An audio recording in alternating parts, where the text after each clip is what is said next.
여러분 안녕하십니까? 코로나19 통합 뉴스룸 시작합니다. 오늘로 코로나19 백신 접종은 나흘째 접어들었습니다. 코로나19 환자를 치료하는 의료진과 종사자들에게 화이자 백신 접종이 시작된 지는 사흘째를 맞이하는데요. 국립중앙의료원에 나가 있는 취재기자 연결해서 이 접종 상황 알아보겠습니다. 자, 김혜주 기자, 오늘 접종 시작이 됐습니까? 네, 오늘 화이자 백신 접종은 조금 전인 오전 9시에 시작됐습니다. 국립중앙의료원은 오늘 오후 4시까지 모두 250명을 대상으로 백신을 접종할 계획인데요. 어제와 마찬가지로 국립중앙의료원 종사자가 절반, 수도권 코로나19 치료병원 종사자가 절반입니다. 어제까지 이곳 국립중앙의료원에서는 모두 550명가량이 화이자 백신을 맞았습니다. 접종 첫날 300명, 접종 둘째 날인 어제 250명가량이 백신을 맞은 겁니다. 국립중앙의료원은 같은 의료기관에서 많은 사람이 한꺼번에 백신을 접종해 단체로 이상 반응이 나타날 경우 문제가 되기 때문에 분산해서 맞도록 하고 있다고 설명했습니다. 한편 화이자 백신 접종은 3일부터 충청, 호남 등 권역별 접종센터에서도 진행될 예정입니다. 화이자 백신은 다른 백신에 비해서 상대적으로 보관이 어려운데요. 예약자가 접종을 못할 경우에 어떻게 되는지요? 네, 화이자 백신은 영하 70도의 냉동 창고에서 보관되다 접종 전날에 꺼내서 해동을 해야 하는데요. 해동 후 120시간 안에 접종해야 해서 만약 예약자가 접종을 받지 못하면 대기자가 대신 맞게 됩니다. 어제 국립중앙의료원 접종 예약자 중에서도 대여섯 명이 오지 못하거나 건강이 좋지 않아 접종을 못했습니다. 국립중앙의료원 측은 그래서 대기 명단에 있던 이들에게 연락해 접종했다고 밝혔습니다. 한편 화이자 백신 한 병으로 7명까지 접종할 수 있는지 관심이 집중되고 있는데요. 첫날에 이어 어제도 한 병으로 7명 접종에 성공한 것으로 전해졌습니다. 다만 질병관리청은 현장의 혼선을 막기 위해 화이자 백신 한 명당 6명 접종 지침을 유지하기로 했습니다. 지금까지 국립중앙의료원에서 KBS 뉴스 김혜주입니다. 이 접종 첫날부터 이틀간 전국에서 2만여 명이 접종을 마쳤습니다. 이 백신을 맞고 이상 반응을 신고한 사람들은 가벼운 증상이었고 중증은 없었습니다. 홍지라 기자입니다. 전국에서 이틀 동안 2만 322명이 코로나19 백신 접종을 마쳤습니다. 그제는 접종 첫날보다 크게 줄어든 1,217명이 추가로 백신을 맞았습니다. 주말이라 백신 접종이 가능한 요양병원에 근무자가 줄어든 데다 집단 이상 반응에 대비해 접종일을 평일로 정한 곳이 상당수였기 때문입니다. 그제까지 접종률은 요양병원이 7.6%, 요양시설 4.3%, 코로나19 치료병원 0.5%입니다. 방역당국은 이들 의료진에 대한 1차 접종을 이달 20일까지 완료할 계획입니다. 이상 반응 신고는 97건으로 첫날 15건보다 크게 늘었습니다. 아스트라제네카 백신 이상 반응이 96건, 화이자 백신 관련이 1건입니다. 모두 두통, 발열, 메스꺼움 등 경증 사례였습니다. 백신 접종 후에 유도되는 면역 반응 이런 게 이제 몸으로 보면 일종의 염증 반응처럼 느껴질 수 있는 것이어서 사실 다른 백신에서도 흔히 나타날 수 있는 정도라고 생각하고 있고요. 방역 당국은 백신 접종이 진행되고 있지만 손 씻기, 마스크 착용 등 방역 수칙은 여전히 중요하다고 강조했습니다. 예방접종이 시작되더라도 단계적으로 확대되고 면역이 형성되어 유행 차단 효과를 기대하기까지는 상당 기간의 시간이 필요합니다. 유행이 안정적으로 통제되어야만 차질 없이 예방접종을 진행할 수 있습니다. 울릉도에서 접종될 백신을 긴급 수송하는 데에는 군 헬기가 동원됐습니다. 백신은 경찰과 해군의 호송을 받으며 울릉군 보건의료원에 도착했습니다. 울릉군에 처음으로 코로나 백신이 들어왔습니다. 다음 주부터 접종을 시작을 할 것이며 울릉도에 전달된 백신은 100명분으로 이 중 50명분은 노인 요양병원에 전달될 예정입니다. KBS 뉴스 홍진아입니다. 오늘 3일절을 맞아 서울 도심 곳곳에서 집회가 예고돼 있습니다. 법원이 방역 수칙을 준수하는 조건으로 소규모 집회만 허용했는데요. 이 방역 당국도 집회 규모를 최소화해 줄 것을 요청했습니다. 보도에 백인성 기자입니다. 서울 도심에서 3.1절 집회를 열겠다는 신고는 모두 1,670건이라고 서울시가 밝혔습니다.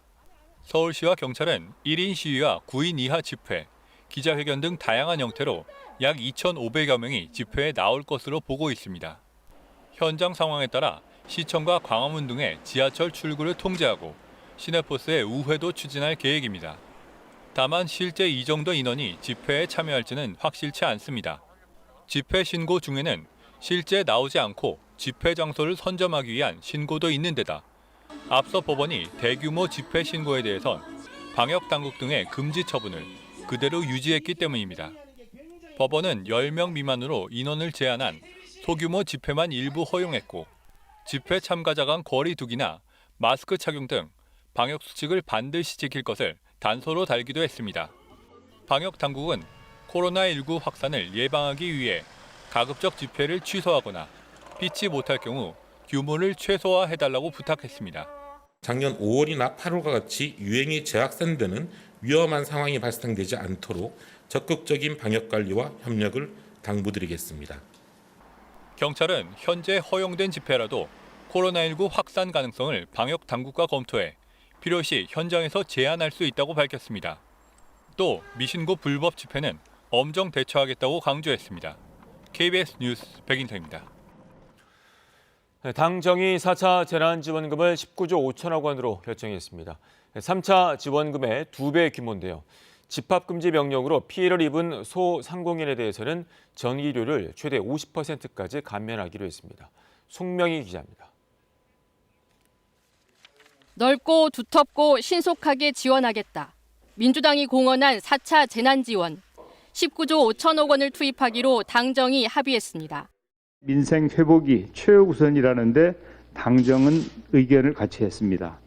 이번 대책으로 기존 지원의 사각지대를 최소화하면서 전 국민에게 지급됐던 1차 재난지원은 14조 3천억 원, 맞춤형 지원이었던 2차 7조 8천억 원, 그리고 9조 3천억 원인 3차 재난지원금과 비교하면 2배 규모입니다. 방역 조치가 길어지면서 피해가 누적되는 상황을 고려한 겁니다. 우선 피해가 집중된 소상공인과 자영업자 지원, 방역 조치 등에 따라 지원 구간을 5단계로 나눠 차등 지급하는데 3차 때에 비해 지원 금액수를 올렸습니다.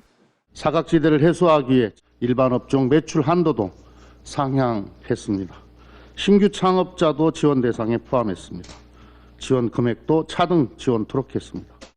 일반 업종의 경우 근로자 5인 이상 소기업을 추가하고 매출 한도 10억 원 이하 업체로 지원 범위도 늘렸습니다.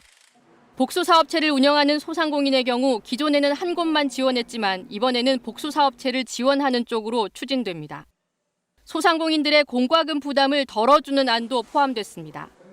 집합금지 업종과 영업 제한 업종의 전기요금을 3개월간 각각 50%, 30%씩 감면할 방침입니다.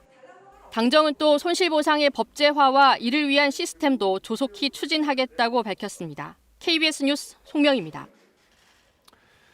당정은 그동안 4차 재난지원금을 더 넓게 지급하는 것을 강조해왔는데요.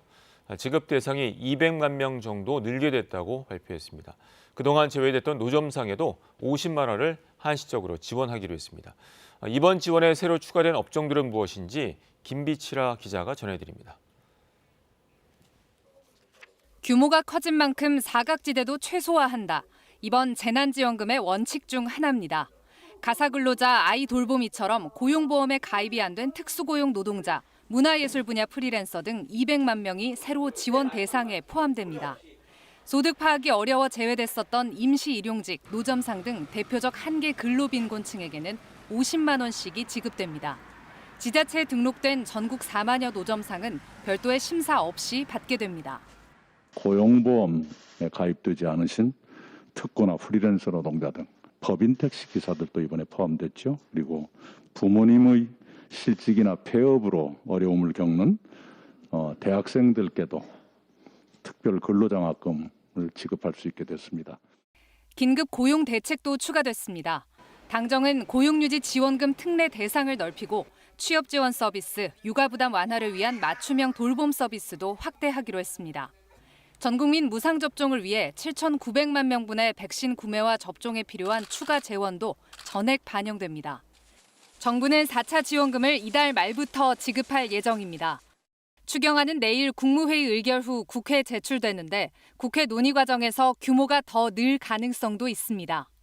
사각지대가 또 나타난다고 한다면 논의가 이루어질 수 있다. 좀 열어두고 국회 예산 심의를 할 것이다. 국민의힘은 정부 지원 필요성은 공감하지만 오는 4월 선거 전에 지급하려는 것은 선거용 돈풀기나 다름없다며 비판했습니다. KBS 뉴스 김비치라입니다.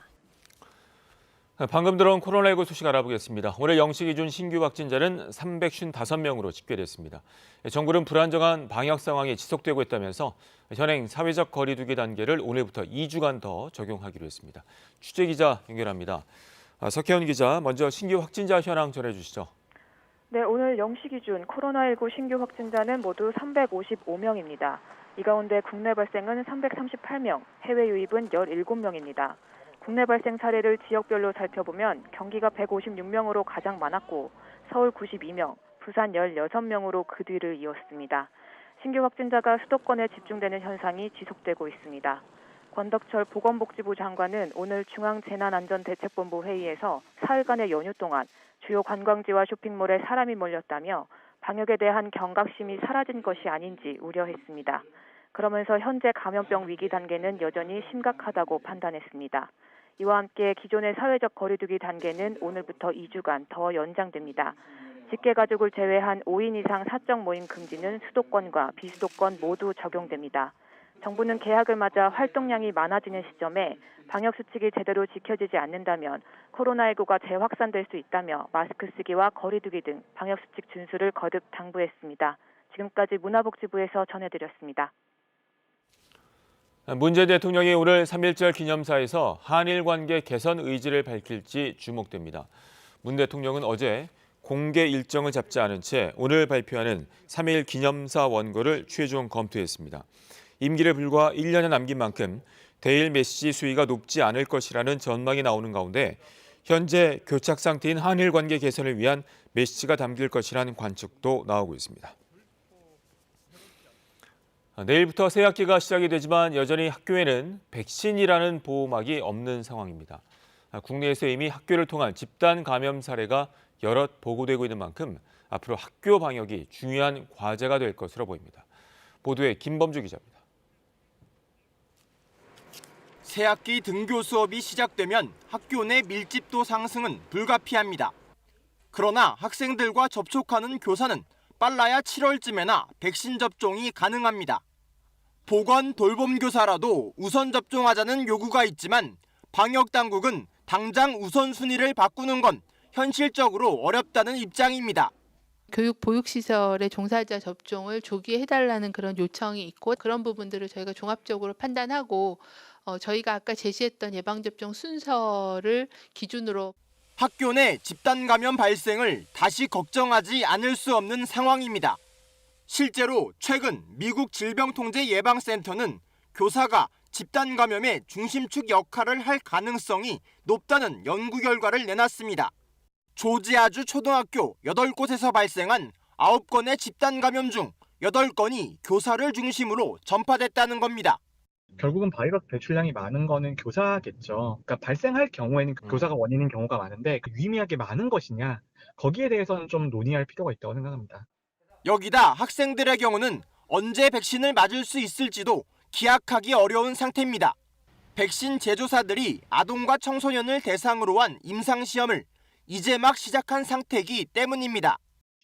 파우치 미국 국립알레르기 전염병 연구소장은 내년 1분기까진 초등학생이 맞을 수 있는 백신을 승인하기 어려울 것이라고 밝혔습니다. 결국 백신 없이 등교 개학을 맞은 학교들, 보다 철저히 방역 수칙을 지키는 것이 현재로선 최선입니다. KBS 뉴스 김범주입니다. 다음 소식입니다. 게임 이론으로 노벨 경제학상을 받은 미국의 경제학자 2명이 일본군 위안부 모집을 정당화한 마크 램지어 하버드대 교수를 비판하는 성명을 발표했습니다. 폴 밀그럼 스탠포드대 경영대학원 교수와 에빈 로스 하버드대 경영대학원 교수는 성명을 내고 게임 이론은 램지어 교수의 주장을 합리화할 수 없다고 지적했습니다. 이들은 또 램지어 교수의 역사적 해석이 정당한지 여부는 증거에 의해 판단될 것이라면서 단순한 게임 이론 모델로 증거가 뒤집힐 수 없다고 강조했습니다. 미얀마 쿠데타 소식입니다. 주말인 어제 미얀마 전역에선 쿠데타에 항의하는 시위가 열렸는데요. 군부가 무력 진압에 나서면서 최소 18명이 숨진 것으로 전해졌습니다. 보도에 최창봉 기자입니다. 미얀마 최대 도시 양곤시. 23살 청년이 경찰이 쏜 총에 머리를 맞아 쓰러져 있습니다. 경찰이 계속 발포하는 가운데 시위대들이 청년을 들어 옮겼지만 결국 숨졌습니다. 우리로 치면 서울에서 첫 사망자가 나온 겁니다. 미얀마의 민주화 시위대는 그동안 철저히 비폭력을 유지해왔는데 어제 양곤에서는 결국 화염병까지 등장했습니다. 시민들의 반대 시위가 이틀간 전국 대부분 도시에서 이어지면서 제2도시 만델레이, 남부도시 다웨이에서도 최소 2~3명의 희생자가 나왔습니다. 사망자 집계가 엇갈리는 가운데 미얀마 주재 UN 인권사무소는 어제 하루 동안 최소 18명이 숨지고 30명이 다쳤다고 밝혔습니다. 미얀마 시민들은 피해 일요일이라 부르며 소셜미디어를 통해 국제사회의 도움을 요청했습니다. 한편 군부가 구금한 아웅산 수치 고문의 두 번째 재판이 오늘 열릴 예정이지만 여전히 행방은 확인되지 않고 있습니다. 변호사 없는 심리가 될 가능성이 높습니다. ထုချေရနိုင်တဲ့အခွင့်အရေးဒါအခြေခံဥပဒေမှာလည်းပါတယ်ဒါလူအခွင့်အရေးတွေဘုံမပြောနဲ့ဒီကုလသမဂ္ဂလူအခွင့်အရေးကြီးညာစကားတွေပါတော့မှာပါတဲ့အလူအခွင့်အရေးတွေမပြောနဲ့ဒီ2008 미얀마 군부 쿠데타 이후 최악의 유혈 사태가 발생하면서 미얀마의 혼란은 더욱 커질 것으로 보입니다. KBS 뉴스 최창봉입니다. 홍콩 경찰이 민주진영 인사 40여 명을 국가 전복 혐의로 기소했습니다. 중국 최대 정치 행사 양회를 일주일도 남겨두지 않은 상황에서 이뤄진 이번 조치는 사실상 홍콩 민주파 인사들의 의회 진출을 차단하기 위한 포석이라는 분석이 나옵니다. 베이징 김민성 특파원이 전해왔습니다. 지난 1월 초 홍콩 입법회 전 야당 의원과 대학 교수, 민주활동가 등 50여 명이 홍콩 경찰에 붙잡혔습니다. 지난해 6월 30일 홍콩 보안법 제정 이후 보안법 위반 혐의로 체포된 가장 많은 인원이었습니다. 경찰은 지난해 입법회 선거를 앞두고 실시된 60만 명이 참여한 입법위원 예비선거 경선이 홍콩 보안법을 위반했다고 밝혔습니다. 예비 경선이 홍콩 정부를 마비시키려는 불법적 시도라는 것입니다. 체포된 50여 명 가운데 47명이 국가 전복 혐의로 기소됐습니다. 홍콩의 대표적 민주활동가 조슈아 윤과 예비 경선을 주도한 베니타이 전 홍콩대 교수, 미국인 존 클랜시 변호사 등입니다. 기소 소식에 홍콩 민주진영은 크게 반발했습니다. Want to tell all of the Hong Kong people, no matter where you are, to keep faithful and to be hopeful and to continue our struggle. 홍콩 보안법의 최대 형량은 무기징역까지 처벌이 가능해 재판 결과에 따라 큰 파장이 일 것으로 보입니다. 이번 기소는 중국 최대 정치 행사 양회를 앞두고 이루어졌습니다. 이에 따라 중국 정부가 이번 양회에서 홍콩 구의원, 입법위원 선거제를 개편해 반중 인사들의 출마를 봉쇄하는 방안이 논의될 것이라는 전망이 나오고 있습니다. 지난 2019년 홍콩 구의원 선거에서는 전체 452석 가운데 범민주진영이 388석을 차지하는 압승을 거뒀습니다. 베이징에서 KBS 뉴스 김민성입니다.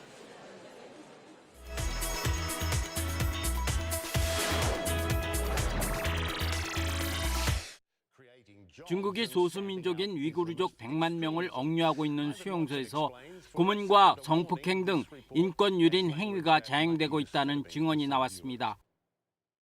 9개월 동안 중국 신장 자치구에 있는 수용소에서 인권 유린에 시달렸다고 주장하는 한 여성이 울음을 터뜨립니다. I was in a lot of pain and suffered bleeding. After I arrived in the US, I had to undergo surgery and my uterus was removed. 트루스나이 씨는 지난 2018년부터 직업교육소라는 수용소에 구금당했습니다. 그녀는 그곳에서 고문과 윤간을 당했다고 주장하는 것입니다. 수용소에서 자행되는 반인권 행위에 대한 증언은 이뿐만 아닙니다. 수용소에서 중국어 교사로 근무한 또 다른 여성도 위구르 여성들에 대한 성폭행이 끊임없이 이어지고 있다고 증언하고 나섰습니다. 하지만 중국은 인권 유린 사태를 부인합니다. There has never been such a thing as systematic sexual abuse and mistreatment against women. China is a country ruled by law. 하지만 신장 자치구에서 자행되는 반인권 사례를 취재하려는 CNN 기자들을 중국 당국은 철저히 막고 있습니다. 이를 두고 떳떳지 못한 일이 일어나고 있다는 점을 중국 당국이 자인하는 것이라는 해석도 나오고 있습니다. 아프리카 튀니지에서 식용꽃이 인기를 끌고 있습니다. 42살의 소니아 씨는 튀니지에서 최초로 식용꽃을 상업화하기 시작했습니다. 대표 식용꽃은 오이 맛을 내는 보리지와 양파와 비슷한 맛을 내는 골파꽃, 그리고 모맛이 나는 금년화 등입니다. 최근 들어 튀니지의 최고급 호텔과 식당을 중심으로 그 수요가 증가하고 있습니다.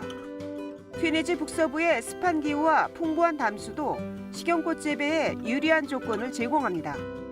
또한 튀니지 사람들은 전통적으로 꽃을 요리에 사용해와 거부감이 전혀 없습니다.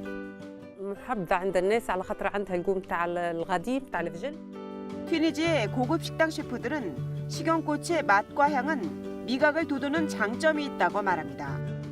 Chaque personne comment ils utilisent. Nous aujourd'hui on va les faire à cru donc parce que je veux pas perdre le goût d'amertume et tout. 식용꽃은 코로나19로 의기소침해진 요식업계에 새로운 활력소가 되고 있습니다. 일본에서는 차세대 2차 전지 개발이 한창입니다. 일본의 한 대형 전기업체가 물로 만든 2차 전지입니다. 가장 많이 쓰이는 리튬 이온 전지는 전기를 통하는 전해액을 넣고 리튬 이온을 이동시켜 에너지를 만들어내는데 전해액이 충격에 약해 화재가 자주 나는 약점이 있습니다. 하지만 물로 만든 2차 전지는 발화하지 않는 물질을 물에 녹여 전기를 만들어내기 때문에 안전성이 한층 높아졌습니다. 再生可能エネルギーを蓄えるような蓄電池として家庭用にもそういうのが普及するというふうに言われていますので、そういったところで貢献すれば良いのかなと。 검은 시트 모양의 이 2차 전지도 차세대 전지로 주목을 받고 있습니다. 수지로 만들었으며 두께가 1mm에 불과합니다. 플러스와 마이너스 전극이 앞면과 뒷면으로 나뉘어 있는데요. 변형이나 파손돼도 불이 나지 않고 전지 기능을 그대로 유지합니다. 보시는 것처럼 드릴로 구멍을 뚫거나 가위로 잘라도 전력을 계속 공급합니다. 향후 수중 탐사선 동력원이나 무인 비행기 등에 활용할 수 있을 것으로 기대됩니다. 중국에서도 얼어붙었던 강물이 녹으면서 물에 빠지는 사고가 잇따라 발생하고 있습니다. 중국 텐진시의 한 강가에서 물에 빠진 야영객을 구조하는 작업이 펼쳐지고 있습니다. 얼어붙은 강물 위에서 놀다가 갑자기 얼음이 깨지면서 야영객 3명이 물에 빠졌기 때문입니다. 같은 날에만 비슷한 사고가 2건이나 발생했는데요. 소방당국은 특히 해빙기에 강가에서 익사 사고가 자주 일어난다며 주의할 것을 당부했습니다. 冰面情况跟气温、水流以及周边的环境有很大关系，不能够仅仅依靠气温和肉眼的观察来判断冰面是否可以行走或者活动。 또한 얼음이 녹은 강물에 빠지면 두 손으로 바닥을 짚고 몸을 수면 밖으로 나오도록 조언합니다. 특히 머리가 수면 밖으로 나와야 하고 두 다리를 위아래로 힘껏 움직여 수면 위로 탈출해야 한다고 강조합니다. KBS 월드뉴스입니다. 올 가을쯤이면 미국 내 고등학교 학생들이 백신 접종을 받을 수 있다고 바이러스 전문가인 파우치 박사가 밝혔습니다. 백신 접종이 계속되면서 규제 철회를 주장하는 목소리도 나오고 있지만 여전히 규제를 풀기엔 위험하다고 말했습니다. 워싱턴 금철영 특파원이 전해왔습니다. 지금까지 미국 인구 3억 3,200만 명 가운데 7,500만 명 이상이 백신을 한 차례 이상 맞았습니다. 지난 일주일을 기준으로 하루 평균 174만 명이 백신을 맞고 있는 상황. 하지만 여전히 18세 미만의 청소년과 어린이는 접종 대상에서 빠져 있습니다. 이런 가운데 미 국립 알레르기 전염병 연구소장인 파우치 박사는 12세 미만 어린이들에 대한 접종은 좀 더 많은 평가가 필요하다고 했습니다. 다만 백신 회사들이 이미 연구를 시작했다면서 어린이들의 백신 접종도 가능할 것으로 내다봤습니다. If you project realistically when we'll get enough data to be able to say that elementary school children will be able to be vaccinated, I would think that would be at the earliest, the end of the year, and very likely the first quarter of 2022. 고등학생들의 경우 더 빠를 것이라고 했습니다. But for the high school kids, it looks like sometime this fall. I'm not sure it's exactly be on the first day the school opens, but pretty close to that. 현재 많은 주에서 대면 수업 재개를 앞두고 교사들이 우선적으로 백신을 맞고 있는 상황입니다. 하지만 미 질병통제예방센터 CDC는 교사의 백신 접종이 학교 문을 여는데 필수적인 것은 아니라며 권장 사항으로 제시하고 있습니다. 게다가 학생들은 백신 접종 없이 등교하게 돼 우려가 커지고 있던 상황입니다. 그런 만큼 고교생을 시작으로 18세 이하 청소년 백신 접종이 이루어지면 이전의 일상을 되찾을 것이란 기대감도 커질 것이란 분석입니다. 파우치 박사는 그러나 여전히 변이 바이러스에 대한 우려가 큰 만큼 규제 철회를 주장하는 것은 위험하다고 말했습니다. 워싱턴에서 KBS 뉴스 금철영입니다. 어젯밤 서울 도봉구에서 음주운전 차량이 후진을 하다가 식당에 돌진하는 사고가 났습니다. 경기 남양주에선 헌옷 수거 창고에서 불이 났습니다. 사건 사고 김지숙 기자가 정리했습니다. 후진하던 승용차가 식당을 들이받아 아예 실내로 들어가 있습니다. 식당 유리문이 산산조각 나고 문틀도 일그러졌습니다. 어제 저녁 8시 50분쯤 서울 도봉구에서 승용차가 식당으로 돌진하는 사고가 났습니다. 음주운전이었는데 다친 사람은 없었습니다. 가해자 쪽이 이제 자꾸 시비를 걸고 하니까 경찰이 술 드신 양반들 어쩌저쩌고 하면서 이제 그래서 음주라는 걸 알게 됐고.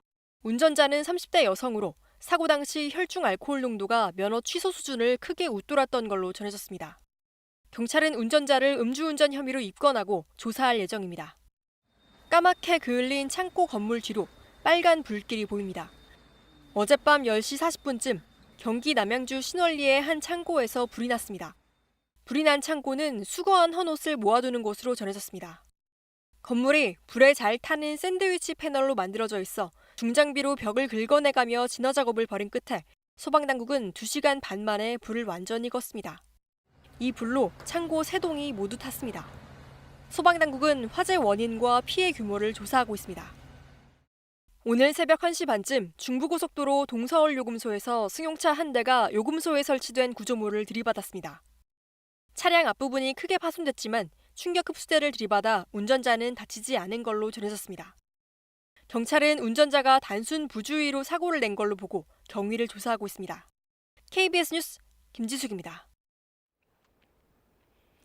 3일절의 오늘은 전국에 많은 비가 내리겠습니다. 또 기온이 낮은 강원 영동 지방에는 폭설이 쏟아지겠는데요.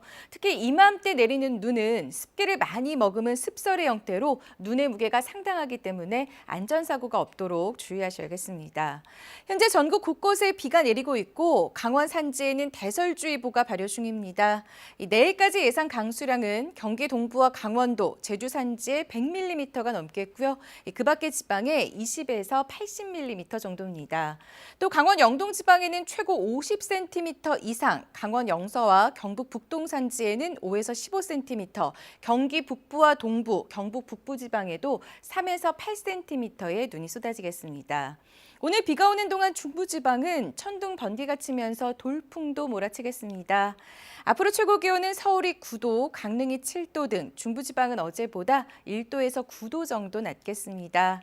바다의 물결은 제주 남쪽 먼바다에 풍랑주의보가 내려진 가운데 먼바다를 중심으로 5, 6m까지 거세게 일겠습니다. 이번 비로 산불의 고비는 넘기겠지만 비가 내리고 나면 다시 기온이 뚝 떨어지면서 영하의 추위가 찾아오겠습니다. 날씨 전해드렸습니다. 코로나19 통합 뉴스를 마칩니다. 고맙습니다.